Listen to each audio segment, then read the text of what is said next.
Assalamualaikum and good morning to our fellow friend and our daughter Nohana. This morning we are from Group 7 and this time we will present the second experiment, which is flow measurement. Our group members consist of Norzana, Nur Amira, and I, Laura Razin, and Asrina Aina. Next. So the objective of this experiment is to compare the discharge of coefficient of the different type of flow measurement methods. Next. So the abstract in this experiment, which is there are many rivers using the Bernoulli equation to measure the fluid velocity and flow rates. So basically, in this experiment, we use the three common types of flow metering, which is orifice, plate, nozzle, and venturi. So all of them use the same physical principles, which is Bernoulli equation, whereby when we increase the velocity, when the velocity is increased, so the pressure in the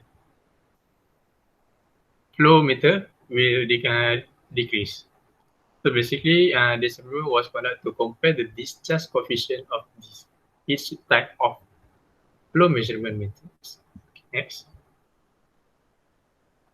So for the theory, the first one is orifice plate. So orifice plate is a restriction with the opening smaller than the pipe diameter. So basically, we can see in the diagram beside the horizontal plate we place in the center of the pipe. The horizontal plate will make the opening area smaller. So due to the smaller opening area, we increase the velocity and causing the decrease in pressure. The flow rate can be calculated from the measure pressure drop across the orifice plate. So next. The second one is the venturi. Venturi consists of rapid converging section, which is increasing the velocity flow and hence reduce the pressure, then return to the original dimension of the pipe by gently diverging in the fissure. So the venturi will go to the original dimension after the converging. Then the measuring pressure difference, the discharge coefficient can be calculated. This is particularly accurate method because this uses the small energy. Next. So for nozzle, actually the nozzle is same as the orifice plate, but the difference is between these two, the shape of restriction, which nozzle is like the quarter eclipse for this restriction. So basically these three of it can be calculated by using the equation beside. The Q is a Q theory, and ACT is actual flow rate measured from the experiment. A1 or AI is the internal cross-section area of the pipe, the original diameter, and A2 is cross-section area of the nozzle, orifice plate, or venturi.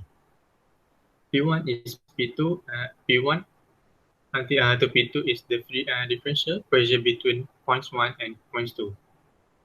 Rho is the density of the water. H1 and H2 is differential head in manometer between point 1 and point 2. G is the gravity constant. Okay, next. Next, I will pass to our group mate to explain about the methodology. Okay, for methodology, we have apparatus. So apparatus we will use the flow measurement test bench. So I will introduce the part in this equipment, which is multimeter tube manometer, orifice plate or nozzle, water inlet at here, main switch box, flow control valve, venturi, sump tank, water outlet, gate valve, rotometer, and also the ventilation valve, black and white. So next, we have 11 procedures. So the first procedure is the orifice plate was properly fixed at its position and the manometer tubes H1 and H2 were fastened to the orifice plate. Next, the flow control and the gate valve are closed. Then the main switch and the pump are turned on. So the flow control and the gate valve are slowly opened simultaneously until they reach their maximum opening level until the water in the manometer overflow. Next is the ventilation valve, which is black color, is opened by turning it to anti-clockwise direction to release all the bubbles if have. If not, then we did not do this thing lah in this system. So five step is the ventilation valve, black is closed, and then the gate valve is closed. The pump is turned off. Next, the ventilation valve, white color, is slowly open until the minimum water level of 30, the level is 30 to 40 mm is reached. Then the pump is turned on. So next is the gate valve was slowly open until the level of water in H1 reached maximum 390 mm and the manometer H2 was at minimum level. All the reading, multi-tube manometer H1 and H2 and rotometer Q actually are recorded. All the reading, multi-tube manometer H1 and H2 and rotometer QX are recorded for 5 different values of QX by adjusting or reducing the opening of the gate valve. The minimum value of QX should around 200 per hour. So the gate valve is closed and the pump is turned off.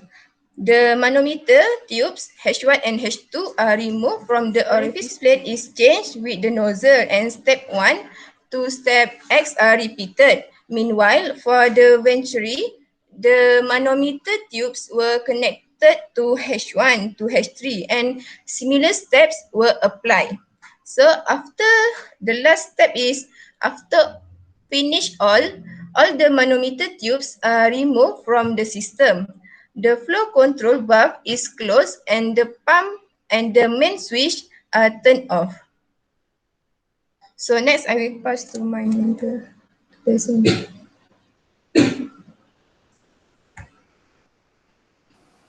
So, alright, I will explain about raw data analysis. Okay, for the nozzle, the given diameter is 1.4 times 10 to the power of negative 2 meter, while the inlet pipe diameter is 3.2. And for orifice, the given diameter is 0.0185 meter, and the inlet pipe diameter is 3.2 times 10 to the power of negative 2 meter, same as nozzle. So the area of inlet pipe for orifice and nozzle is the same. Next slide. Alright, for the venturimeter, the area provided by our lecturer is 3.39 times 10 to the power of negative 4 meter squared, and the area of pipe diameter is 0.0000846 meters squared. Alright, to obtain the Q theoretical, we use equation 2, while to find Q actual, we use volume water collected, which is 3 liter for every each of flow meter divided by time taken recorded. To get the coefficient discharge for each flow meter, we use formula CD equal to Q actual over Q theoretical. Next slide. So for the discussion part, the differences on water level H1 minus H2 in manometer. Okay, based on the data collected, we can see that when H1 increases, H2 also will decrease, or vice versa. The difference of water level can be observed from the result, especially on the data collected. From Bernoulli equation, we can state that as the value of pressure 1 is higher than pressure 2, the value of V2, which is volume, would be higher than V1 according to the equation of continuity. Therefore, the value of H2 in flow rate would be greater and higher than H1. According to the readings for manometer of water level with different flow measurement, we can observe that as flow of pipe decreases, the pressure will become greater. Next slide. So, the difference coefficient value for each of the flow meter. Okay, we can obtain a CD average by sum up all the CD collected on this experiment divided by 5 as we repeat this experiment 5 times. Okay, based on the calculated CD average for every flow meter, we can observe that aerosol plate actually has the highest,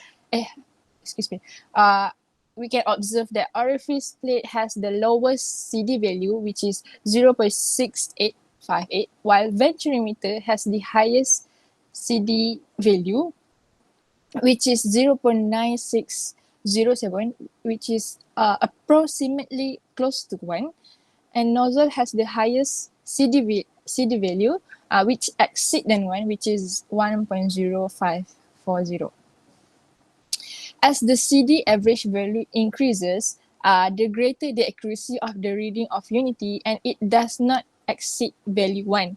And as the CD value decrease, it is probably caused by some losses. For example, losses during expansion, losses during contraction, or losses caused by the wall shear truss. Okay.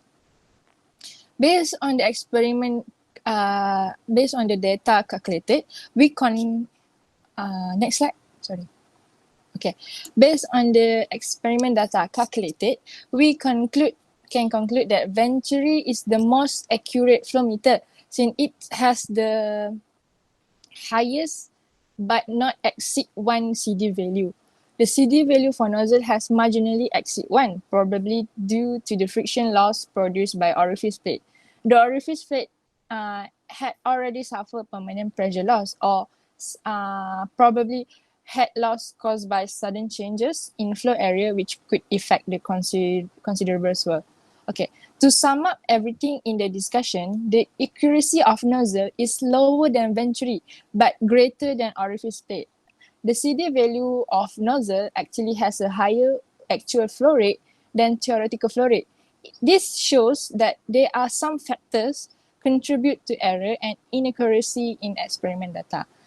Next, I pass to Next Amira. is a discussion on factors contributing to error or inaccuracy in experimental data.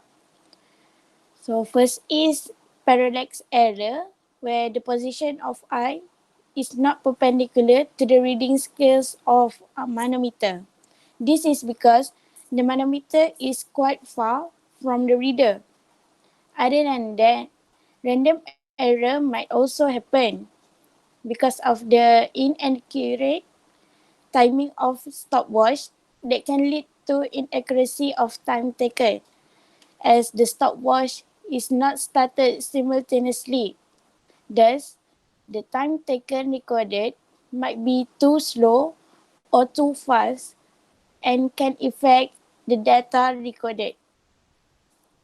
Other than that, the existence of air bubble in the tube that contact between manometer and orifice plug can also contribute to error in the data. And lastly is the unstable flow rate, which cause the height value to keep changing and cause difficulty in reading. In order to prevent these errors, we need to make sure the reader's eyes is parallel to the scales, and we have to make sure that there is no air bubble by stabilizing the water flow.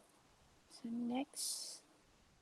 As for conclusion, from this experiment, we can conclude that venturimeter could result in higher accuracy compared to orifice and nozzle as its coefficient of discharge CD value is almost reach 1. So that's all from us. Thank you.